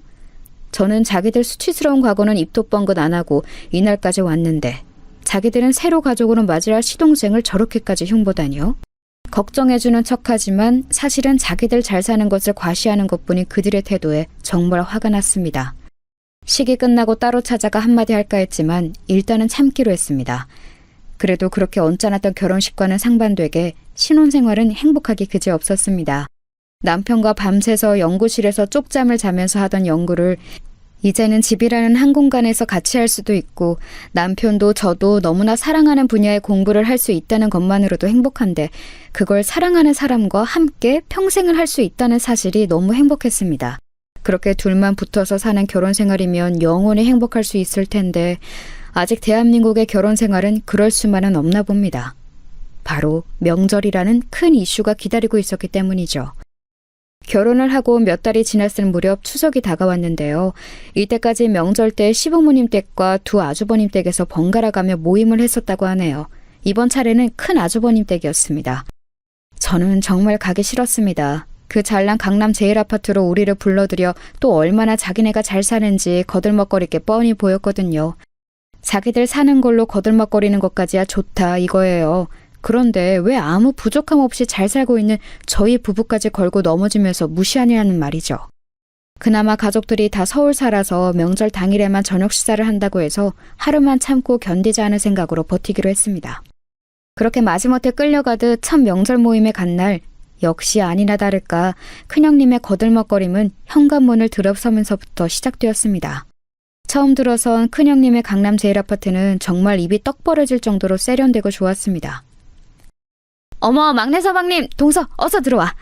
출입구부터 보안이 철저해서 오기가 쉽지 않았지. 아우 요새 새 아파트는 경비 시스템이 철통 같아서 아무리 친인척이나 친한 지인들도 한 번 방문하려면 아파트 입구의 스크린도어에 현관문까지 몇 번의 보안 검색을 통과해야 한다니까. 거기다가 원래 신분증까지 맡겨야 되는데 내가 보안실 직원한테 잘 얘기해서 그건 생략하긴 했어. 아휴 정말 관리비 비싼 데는 다 이유가 있어요. 동선에는 이런 거 없어서 잘 모르겠다. 큰형님은 역시나 지들 집 자랑에서만 그치지 않고 저희를 무시하는 발언도 곁들였습니다. 정말 좋은 데 사시네요. 그런데 저희는 둘만 살고 딱히 뭐 훔쳐갈 것도 없어서 이렇게까지 필요가 없어요. 에이, 동서 부러워서 그러는구나? 부러우면 그냥 부럽다고 해. 우리 사이에 쪽팔릴 게 뭐가 있다고. 서방님도 얼른 박사 따고 돈 벌어서 좋은 집으로 이사 가야죠. 우리 수희 서방님 아내이기 이전에 제 친구라고요. 아시겠죠? 저를 위해주는 척 말하는 것 같지만 사실 저 말은 자기네가 얼마나 잘 사는지 거들먹거리기 위한 말이었습니다. 생각해보면 자기 능력도 아니고 얼굴 좀 반반한 걸로 공부만 한 새님 같은 큰아주머니 꼬셔서 아주버님의 재산을 누리고 사는 주제에 마치 자기가 뭐라도 되는 양 구는 게 같잖았습니다. 서방님, 전셋집 사는 거 좀 어때요? 많이 힘들죠? 연구실에서도 멀지 않아요? 그럼 차 타고 다녀요? 저희는 사실 차를 쓸 일이 많이 없기도 하고 필요하면 장인어른이 오랫동안 타시다 물려주신 차 있어서 그거 가끔 이용해요. 그런데 기름값이 비싸서 최대한 뚜벅이로 다녀요. 불쌍한 내 동창생 수희야. 이 형님이 가끔 너 태워다 줄 테니까 다리 아프고 그러면 연락해라. 알았지? 듣자 하니 큰형님은 차도 아주 좋은 것을 타고 다닌다고 하더라고요. 아주버님을 조르고 졸라 최고급 이탈리아 수입 스포츠카를 뜯어냈다고 하지 뭐예요. 나중에 들은 얘긴데 아주버님은 몰래 빚을 내서 그 차를 선물했다고 하네요. 남편이 자기 형들은 공부만 해서 세상 물정 모른다는 이야기를 자주 했는데 세상 물정 모르는 정도가 아니라 호구도 그런 호구가 또 없어요. 쟤네들이 학창시절에 어떻게 놀고 다녔는지 뻔히 아는 저는 아주버님들이 소위 말하는 퐁퐁남으로밖에 안 보이는 거 있죠? 퐁퐁남이 뭔지는 다들 아시죠? 아내 될 사람이 결혼 전에 신나게 놀아제끼다가 결국엔 세상 물정 모르는 아주버님 같은 순진한 남자 꿰차서 그 남자 재산 축내면서 사는 여자들. 그 여자들의 남편을 퐁퐁남이라고 부른답니다. 남자라면 섭섭지 않게 만나봤을 형님들이 어쩌면 그렇게 자기들이 벗겨먹기에 딱 좋은 아주버님들을 꿰찼는지 정말 그것도 능력이라면 능력인 것 같아요. 이대로는 계속해서 큰형님의 거들먹거림이 계속될 것 같아서 제가 화제를 전환했습니다. 형님들, 이제 저녁 준비해야죠? 제가 뭘 도우면 될까요? 맡겨만 주세요. 됐어. 동서는 그냥 쉬어. 어차피 출장 뷔페 불렀으니까 조금 있으면 사람들 올 거야. 일부러 아버님 어머님 오실 시간에 주문해 놓았으니까 그때까지 그냥 편히 쉬면 돼. 아이고, 고생만 하고 살아가지고 아직 부잣집 문화를 잘 모르네 우리 동서가. 응? 그래, 야 수야, 이참에 배 터지게 먹고 가. 니네 부부가 언제 어디 가서 이런 뷔페 얻어먹겠니? 남은 것도 좀 싸가고.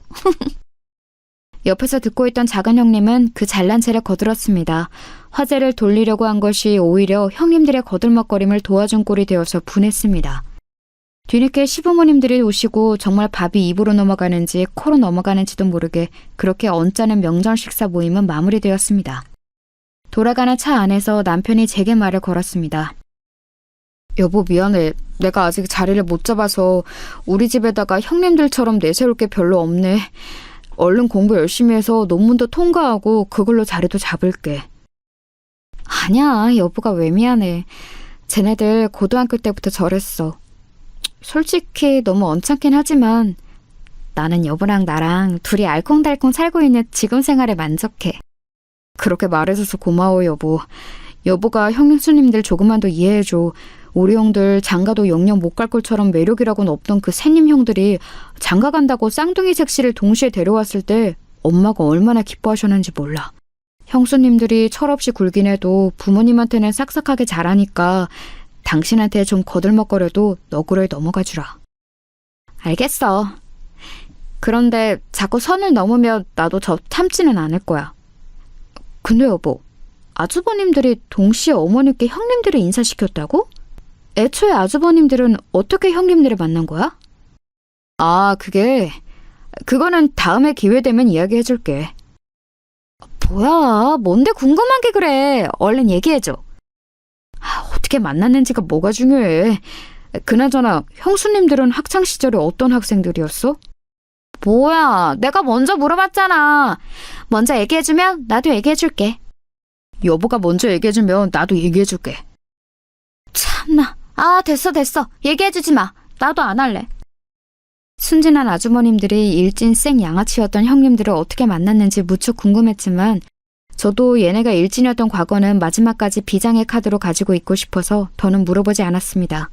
사실 그게 밝혀진다고 해도 눈 하나 깜짝 안 할 아이들이지만 그래도 갈등 상황이 생길 때 시댁은 모르는 형님들의 비밀 하나 가지고 있다는 것이 꽤나 큰 위로를 주었거든요. 지금부터 살살 거슬리는 게 확 폭로해버리고 싶지만 저는 시기를 좀 두고 보기로 했습니다. 그런데 두 형님들의 거만한 태도는 개선될 기미가 보이지 않았습니다. 가족 모임이 있을 때마다 틈만 나면 자기들 재산을 자랑하고 저희들 처지를 무시했습니다. 한 번은 이런 날도 있었어요. 그날은 시어머니의 생신날이었습니다. 다시금 온 시댁 식구들이 모여 저녁 식사를 함께 했습니다. 결혼하고 처음 맞이하는 시어머니의 생신이라 긴장이 좀 되기도 했습니다. 그 자리에서 각자가 준비한 선물을 어머니께 드리는데 큰형님은 명품백, 작은 형님은 해외여행 티켓을 준비하더군요. 그러면서 어찌나 또 생색을 내는지 정말 가관이더군요. 어머님, 올해도 저희가 특별한 선물로 준비했어요.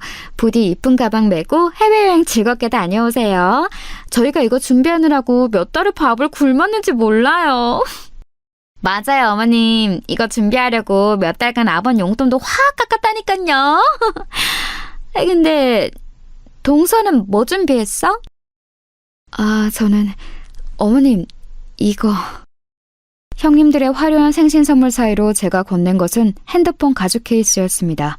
친한 친구가 가죽 공방을 해서 그 친구의 도움을 받아 친구와 함께 직접 만든 것이었습니다. 어머님, 요새는 지갑을 잘 안 들고 다니고 핸드폰 케이스 뒤에 이렇게 카드 몇 장 넣고 다니는 게 유행이래요. 어머님 편하게 다니시라고 직접 만들어봤어요. 아이고 고맙다 아가. 어쩜 이렇게 솜씨가 좋누? 안 그래도 할미가 되니까 지갑 들고 다니기가 어찌나 무거운지. 이참에 휴대폰 하나만 들고 다니면 되니 잘 됐지 뭐냐. 고맙다 정말. 시어머니는 형님들의 화려한 선물을 받으실 때와 똑같이 기뻐하시고 좋아하셨습니다. 그렇게 훈훈하게 선물 전달이 마무리되려는데 역시나 형님들이 초를 쳤습니다. 이봐 동서, 고작 준비한 게 핸드폰 가죽 케이스야? 그것도 정품도 아니고 직접 만들었다고? 너무 성의 없다. 어머님 체면이 있는데 아무리 없이 살아도 그렇지. 이럴 거면 그냥 현금으로 드리지 그랬어. 그래 동서, 언니랑 나랑은 이 선물 준비하려고 몇 달을 돈을 열심히 모았는데 동서는 꼴랑 가죽 공방 가서 하루 동안 만들어온 가죽 케이스야? 아직 우리 집안 클래스를 잘 모르네 얘가. 다시금 이어지는 형님들의 비아냥과 조롱에 저는 화가 나서 말했습니다. 형님들, 그래요. 저희는 형님들만큼 형편이 넉넉지 않아서 비싼 선물은 준비 못했어요. 그래도 이 케이스 가죽 공방 15년 넘게 운영해온 친구 도움받아서 한 달 넘게 제작한 거예요. 가죽도 이태리 명품 브랜드에서 쓰는 가죽보다 훨씬 좋고 튼튼한 가죽이에요. 모르긴 몰라도 큰형님이 드는 그 명품 가방 가죽보다도 훨씬 품질이 좋을걸요? 어머? 동서 자격지심이 심하네. 아무리 그래도 어따 대고 이 샤넬이랑 그 근본도 모르는 가죽이랑 비교를 해. 비교할 걸 비교해야지. 그러지 말고 다음부터는 우리랑 상의해서 같이 준비해. 동선에 없이 사는 거 우리가 잘하니까 무리하게 뜯어먹지는 않을게. 아이고 고만들 해라. 나한테는 너희가 준 선물 하나하나가 다 고맙고 소중하다. 막내 아가도 얼마나 열심히 이걸 만들었겠니. 이 시간 이후부터는 선물 가지고 입도 뻥긋하지 말거라. 끝까지 비아냥거리는 형님들에게 더 맞부질 놓아 쏘아붙이려는 순간 시어머니가 제지를 하셨습니다. 저는 정말 머리끝까지 화가 치밀어 올랐지만 시어머니가 말리고 나서시니 꾹꾹 눌러 참을 수밖에 없었습니다. 그렇게 추석과 시어머니의 생신으로 이어지는 가족 모임에서 계속해서 형님들의 불쾌한 언행들을 마주해야 하니 스트레스가 이만저만이 아니었습니다. 처음에는 고교 동창생들이 손윗동서인 게 더 나은 건가 싶었지만 겪어보니 그게 아니었습니다. 오히려 이것들은 동창생이라고 저를 더 쉽게 생각하고 더 무시하는 거 아니겠어요? 지금이라도 시부모님과 아주머님들은 몰래 찾아가 형님들이 고등학생 때 얼마나 질이 안 좋은 학생들이었는지 다 폭로하고 싶은 심정이었습니다. 하지만 지금 상황에서 그렇게 한들 믿어주실지도 모르겠고 믿어주신다 해도 괜히 저만 이상한 사람이 될 것 같았습니다. 왜냐하면 형님들은 시부모님을 어떻게 구워 삶았는지 두 사람을 엄청 이뻐하셨거든요. 그런 상황에서 제가 형님들의 흠을 잡는 이야기를 해봤자 제가 형님들을 질투해서 그러는구나 생각하실 게 뻔했거든요. 정말 시원하게 형님들에게 반격을 하고 싶은데 그럴 만한 비장의 카드를 가지고 있음에도 쓸 수 없는 상황이 너무 답답했습니다. 그렇게 형님들만 생각하며 분통 터지는 나날들이 이어지고 있었습니다. 하지만 언제나 세상은 저에게 끊임없이 억울한 일만 선사하다가도 가끔 한 번씩 제게 유리한 상황을 열어주기도 하죠. 제게도 드디어 복수의 기회가 다가왔습니다. 그날은 해가 바뀌고 설날이 다가오던 때였습니다. 이번에도 역시 어느 집에서 명절 모임을 할지 정하느라 잠시 여자들만 모이게 되었는데 웬일로 시부모님께서는 막내인 저희 집에서 이번 명절을 보내고 싶다고 하시더군요. 저희야 흔쾌히 그러자고 했지만 형님들이 또 딴지를 걸고 넘어졌습니다. 아니 어머님, 거기가 어디라고 멀리 강북까지 가시겠다고 그러세요. 동선에 빼고 저희 다 강남 사는데 와도 동선에가 와야 맞죠. 안 그래 동서? 신혼 초부터 편하게 시집살이를 궁리하는 거야 지금? 아니 무슨 말을 그렇게 심하게 하세요 형님. 제가 먼저 오시라고 했나요? 어머님이 오신다고 했지? 아이고 니들은 붙어있기만 하면 투닥대는구나. 막내 아들 장가 보내고 공부하느라 바쁘다고 제대로 가보지도 못했는데 이번 기회에 다 같이 막내네 집에서 모이면 좋을 것 같아서 한 결정이니 그런 줄 알거라. 네 어머님, 그럼 어쩔 수 없죠. 한강 건너 올라간 지가 언제인지. 언니 그만 투덜대고 이번에는 그렇게 하자. 형님들은 저희 집에 오는 것이 무슨 누추하고 더러운 곳에 겨우겨우 오는 것 같은 태도를 보이는데 굉장히 언짢았습니다. 그래서 저는 그동안 쌓여왔던 그들의 업신여김을 완전히 끊어내야겠다고 생각했습니다. 그래서 주소가 어떻게 되는데? 불러봐봐. 저는 마지못해 하는 형님들에게 또박또박 제가 사는 곳의 주소를 불러드렸습니다. 서울시 용산구 항남동 108번지 한남 탑 노블레스 아파트 103동 1501호예요. 어? 내가 지금 잘못 들은 거지? 어디라고? 왜요? 뭐가 잘못됐나요? 한남 탑 노블레스 아파트요. 들어보셨을 거 아니에요. 제가 거기 산다고요. 거짓말 치지 마. 지금 이 형님들 놀려? 시어머니도 계시는 자리에서 이게 뭐 하는 짓이야? 빨리 주소 제대로 안 불러? 못 믿으시겠으면 직접 와보시던가요. 왜요? 저는 이 아파트 살면 안 돼요? 안 되고 말고 거기는 100억이 넘는 아파트인데 전세 산다는 사람들이 그 집에 전세로 들어가 있다고? 아이고 지나가던 개가 웃겠다. 동서, 올해한테 자격지심이 있는 거는 알고 있었지만 아무리 그래도 어른들 앞에서 이런 장난은 선 넘었지. 저는 계속해서 못 믿는 형님들에게 제 신분증을 던지면서 얘기했습니다. 형님들 이거 보세요. 여기 주소지 보시라고요. 제가 그동안 어머님 앞이라서 자제해왔는데 오늘 확실하게 짚고 넘어가야겠네요. 어머님, 잠시만 좀 양해해 주세요. 형님들은 제가 집어던진 신분증을 집어들더니 거기에 적힌 제 주소지를 보고선 놀라며 말했습니다. 아니 진짜 탑 노블레스 아파트네? 이게 어떻게 된 거야 동서? 강북에 전세 산다면서? 네 맞아요. 한남동도 강북이죠. 그리고 전세도 맞아요. 전세가가 60억이라서 그렇지. 아, 60억이면 형님들 사시는 그 강남집 매매가보다도 비싸네요. 어떻게 생각하세요? 뭐라고? 아니, 너희가 돈이 어디서 나서 그런 집을... 네, 사실은 이랬습니다. 저희 부부가 사는 집은 위에서 말한 대로 한남동 부촌에 위치한 최고급 아파트입니다. 웬만한 강남보다 전세가며 매매가가 훨씬 비싼 곳이죠. 가난한 박사과정 부부가 어떻게 이런 60억 전세라는 어마어마한 집을 얻을 수 있었느냐고요? 네, 저희가 가난한 것은 맞죠. 하지만 저희 부모님은 아닙니다. 아버지는 오랫동안 대기업의 임원으로 일하셨고 은퇴하신 지금도 강남에 건물을 몇 개 가지고 계세요. 결혼할 때도 저희에게 집 한 채 선물하시겠다고 한 걸 저희가 굳고 사양하자 그러면 아버지 명의로 전세라도 얻어주겠다고 해서 이 집에 이사 오게 된 것입니다. 저희 부부는 처음부터 끝까지 모든 것을 저희 형편에 맞게 저희 돈으로 결혼 생활을 시작하려고 했지만 어렸을 때부터 외동딸인 저를 너무나 이뻐하신 아빠의 간곡한 부탁에 집만이라도 아버지의 바람대로 하자고 남편과 상의해서 결정하게 된 것입니다. 아니 동서, 아니 수희야, 그게 정말이야? 너 고등학교 때도 그런 티 한 번도 안 냈잖아. 그런 거 티내선 뭐하냐? 내가 니네처럼 허영만 가득한 줄 아니? 정말 니네 고등학교 시절 생각만 하면 야야야야 수희야 네가 미안해. 우리가 미안해. 그동안 우리가 아무것도 모르고 너 너무 무시했지. 진짜 미안해. 한 번만 용서해주라. 어? 동서.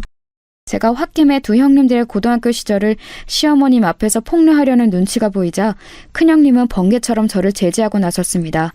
콧대 높던 그 모습들은 다 어디로 갔는지, 아파트 브랜드 하나로 이렇게 전세가 역전될 수 있는 건지 씁쓸하기도 했습니다. 사실 시어머님은 저희의 이런 상황을 다 알고 계셨는데 허영만 가득한 형님들이 제가 더 잘 사는 것을 알면 주눅들까봐 그동안 일부러 말을 아끼셨어요. 그런 저희를 보다 못한 시어머니가 한 말씀 하셨습니다. 큰아가, 둘째 아가, 내 그동안 너희가 막내 아가 상황을 알고 나면 너희가 괜한 박탈감이 들까봐 얘기하지 않고 있었단다. 사실 나한테는 너희가 가난하건 부하건 다 내 예쁜 며느리들이란다. 그런데 너희들이 막내 사정은 잘 모르는 채 은근슬쩍 무시하는 말들을 할 때마다 마음이 아팠단다. 그렇다고 내 입으로 막내 애들 사정을 밝히기엔 사돈댁에 신뢰가 되는 것 같은 느낌이 들었지 뭐니? 이제 사정을 다 알았으니 부디 사이좋게 지내길 바란다. 게다가 너희들은 고등학교 동창이라면서 이 시애미는 너희들이 사이좋게만 지낸다면 더 바랄 것이 없겠다. 이 시애미 말 잘 알겠지? 사실 시어머니께서 형님들이 저렇게 콧대 높게 시건방지게 굴 때 적극적으로 말리지 않으셨던 게 내심 섭섭할 때도 있었지만 말씀을 듣고 보니 형님들과 저희 부모님까지 배려하시느라 그랬다는 사실에 마음이 풀렸습니다. 그렇게 그날 자리를 마무리하고 설 당일이 되어서 저희 집에 식대 식구들이 다 모인 날 저희 집의 화려한 내부를 보고 부러워하던 형님들의 모습이 잊혀지지가 않습니다. 부럽기는 한데 티는 낼 수 없고 그러자니 배알이 꼴리는 그 표정을 진짜 여러분에게도 보여주고 싶네요. 그런데 형님들은 그런 뒤틀린 마음을 마음속에 꾹꾹 눌러 담을 수 없었는지 또 눈치 없는 말을 내뱉었습니다. 동서는 좋겠다. 부자 부모님 만나서 아직까지도 하고 싶은 공부하면서 이렇게 편하게 호의호식하니까. 그러게, 학교 다닐 때는 커다란 잠자리 안경만 쓰고 공부만 하던 애라서 눈에 띄지도 않았는데 이렇게 부잣집 딸내미인데다가 훈난 남편까지 다 가졌네, 다 가졌어. 서방님은 동서 어디가 그렇게 좋았어요? 솔직히 외모 때문은 아니죠? 자신들이 가진 재산으로는 저를 이길 수 없다는 생각이 들었는지 이제는 외모로 저를 까내리기 시작한 것입니다. 무슨 말씀이세요, 형수님? 저 이 사람 얼굴 보고 결혼한 거예요? 남편의 능청스러운 대답으로 그 상황을 넘어가긴 했지만 저는 기분이 나빴습니다. 그리고 돈으로든 외모로든 어떻게든 저보다 우위를 점하려는 그 태도가 애처롭기까지 했습니다. 근데 암만 좋은 집 살아도 차 없이 뚜벅이로 다니기 힘들겠다. 본인들 명예차는 없다고 했지? 여기 이렇게 언덕진 아파트를 차 없이 어떻게 다녀? 이번에는 자기들 수입차 자랑이 하고 싶었는지 주로 뚜벅이로 다니는 저희 부부를 무시하는 발언을 했습니다. 아이고 그만들 하거라. 너희들은 틈만 나면 이렇게 막내 아가 비아냥거리는 거 지치지도 않니? 아니 어머님, 저희는 그게 아니고요. 서방님네가 차 없이 이렇게 높은 언덕에서 왔다 갔다 하기 불편할까 봐 그랬죠. 거기까지 듣는데 저는 더 참지 않고 말했습니다. 형님들, 제가 이렇게 좋은 집에서 살고 있는 게 배알이 꼴려도 단단히 꼴리시나 보죠?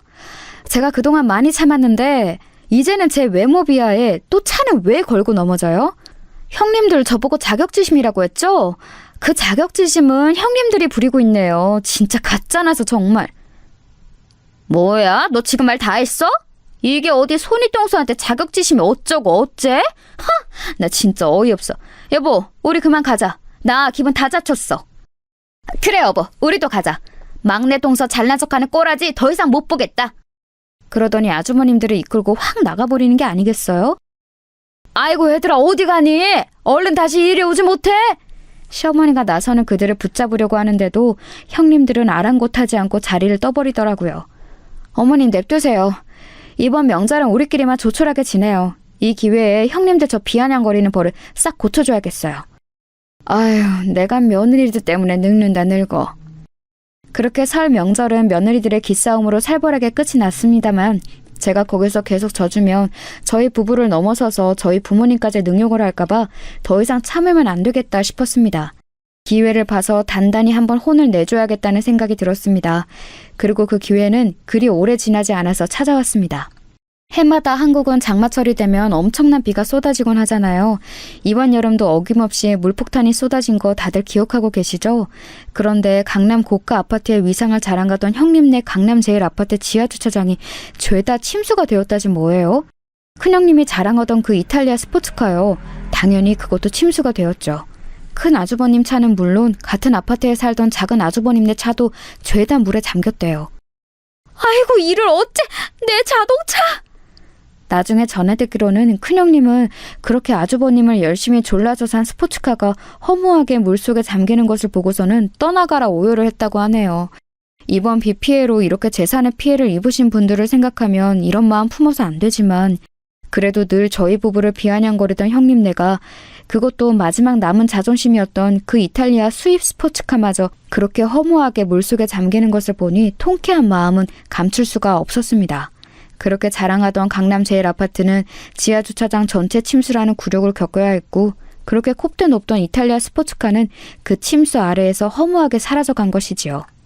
이 아파트의 침수는 세간에서도 큰 화제가 되었고 결국에는 전국의 해당 아파트 브랜드는 정부에서 전수조사를 실시한다는 말까지 돌았습니다. 반면 지대가 높은 곳에 위치한 저희 집은 아무런 피해가 없었어요. 이번 기회에 형님들에게 할 말은 해야겠다는 생각에 형님들을 만나자고 했습니다. 아니, 이번에는 형님들이 아니라 고등학교 동창으로서 만나는 거였어요. 야, 임지영, 임지훈, 너네 나 좀 보자. 너네 어차피 지금 차도 없어서 뚜벅이로 다녀야지. 내가 차로 데려다 줄 테니까 잔말 말고 나와. 자신들이 자랑하던 모든 자존심이 무너진 두 사람은 저의 부름에 한마디도 대꾸 못하고 순순히 자리에 나오게 되었습니다. 형님들의 아파트 입구에 들어서자 지하주차장 입구는 침수 피해를 복구하기 위해 난리도 아니었습니다. 큰 트럭들이 와서 물을 퍼내는가 하며 그것마저 여의치 않자 많은 인부들이 바가지로 직접 물을 퍼내기도 했습니다. 다행히 지상층까지는 피해가 없었는지 형님들은 집안에서 발만 동동 구르다가 저를 만나러 내려온 것입니다. 제가 거의 도착하자 형님들한테 문자가 왔습니다. 우리 1층 내려왔어. 너 차 번호 뭐야?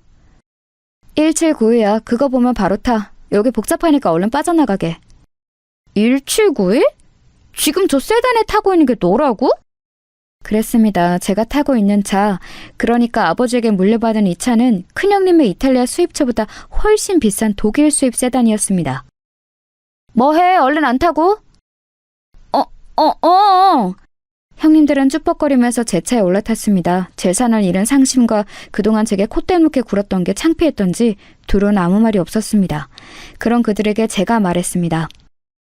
니네가 그렇게 자랑하던 강남 아파트가 침수되고 너가 그렇게 자랑하던 스포츠카도 사라지니까 기분이 어때? 야, 너 우리 속 뒤집으러 왔니? 빨리 용건만 말하고 끝내. 우리 다시 빨리 집 가봐야 돼. 왜? 한번 얘기해봐. 니네가 그렇게 무시하던 내가 니네 집보다 좋은 집 살고 차도 이렇게 더 좋은 거 타니까 기분이 어떻냐고. 야, 말은 바로 해. 이게 네 거야? 그 집이 네 거야? 다 니네 아버지가 해주신 거잖아. 그런 니네는 전부 아주버님들이 벌어다 주는 돈으로 호의호식하고 있었던 거 아니야? 그래, 나 일부러 니네 보라고 아버지 타던 좋은 차 끌고 나왔어. 니네 코 납작하게 해주려고. 똑같이 당해보니까 기분이 어때? 야, 그만해. 그래, 네가 이겼다. 네가 이겼어. 야, 지훈아, 얼른 가자. 무슨 말 짓거리나 궁금해서 나와봤더니 우리 조롱하러 왔네. 두 사람은 그들이 제게 그랬던 것처럼 똑같이 대하는 저의 행동을 보자 참을 수 없었는지 차 밖으로 나서려고 했습니다. 야, 기다려. 뭐야, 더 할 말 남았어? 그래, 바보들아. 이 차 너네 빌려주러 온 거야. 그게 무슨 뜬금없는 소리야? 으이구, 이 멍충이들아. 내가 진짜 너네 속 긁으러 왔겠냐?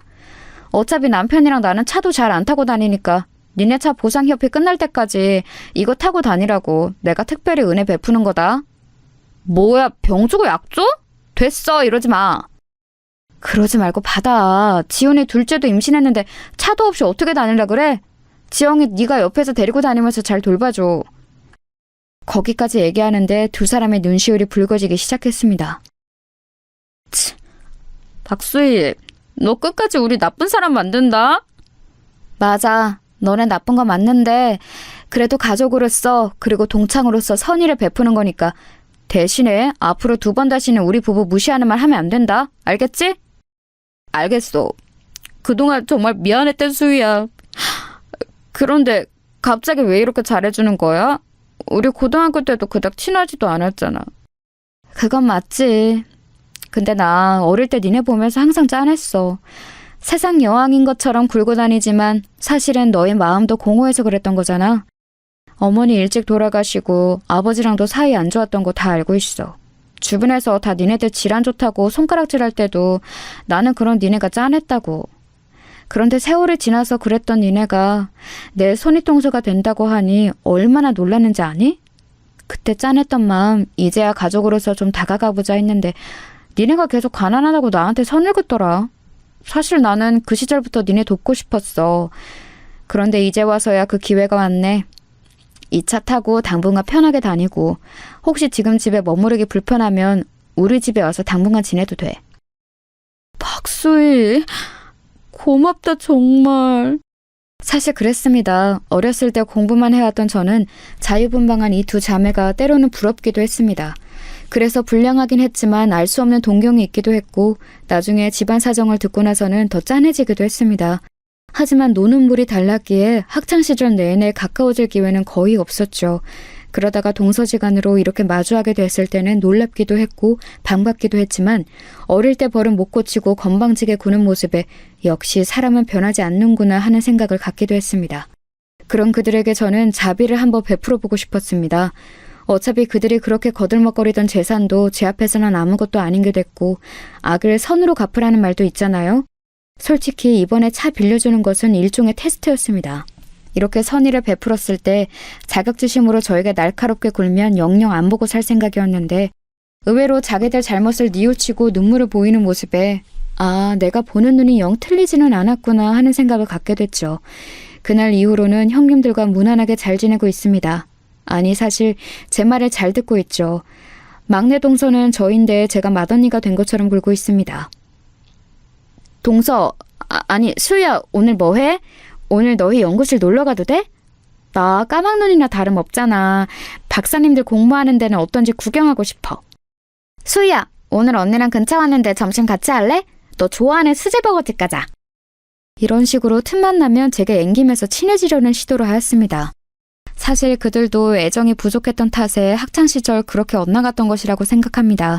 이렇게 먼저 마음을 열고 선의를 베푸니까 금세 강아지처럼 졸졸 쫓아다니는 것을 보면요. 이런 얘기로 마무리 지으려는 것은 아니었습니다만 아마 현재 방황하는 많은 청소년들도 마찬가지겠죠? 그들에게 사랑과 관심을 조금만 더 기울인다면 미래의 대한민국이 더 사랑이 넘치는 나은 곳이 될 거라는 생각이 듭니다. 그런 의미에서 형님들의 화려했던 고등학교 시절은 영원히 시댁 식구들에게 함구해주기로 했답니다. 아, 그리고 남편이 미처 얘기 못해줬던 아주버님들과 형님들이 어떻게 만났는지 얘기 궁금하시죠? 형님들이 절대 얘기하지 말라 그랬는데 살짝만 얘기하면요. 공부밖에 몰랐던 셋님, 아주버님들 하루만 일탈해보자 하고 클럽을 놀러 가는데요. 거기서 그날 같이 놀러온 형님들을 만나서 합석을 하게 되었다고 하네요. 그게 인연이 되어 결혼까지 일사천리로 하게 되었고요. 시어머님은 아직도 이 사실을 모르고 소개로 만났다고 알고 계신데요. 어떻게 만났는지가 뭐가 중요하겠어요. 결국엔 이렇게 저랑도 재회하게 되고 바른 길로 인도되고 있으니까요. 그럼 저는 이만 오늘도 같이 놀자고 둘러보는 형님들을 만나러 나가봐야 할 것 같습니다. 모두 좋은 하루 보내세요.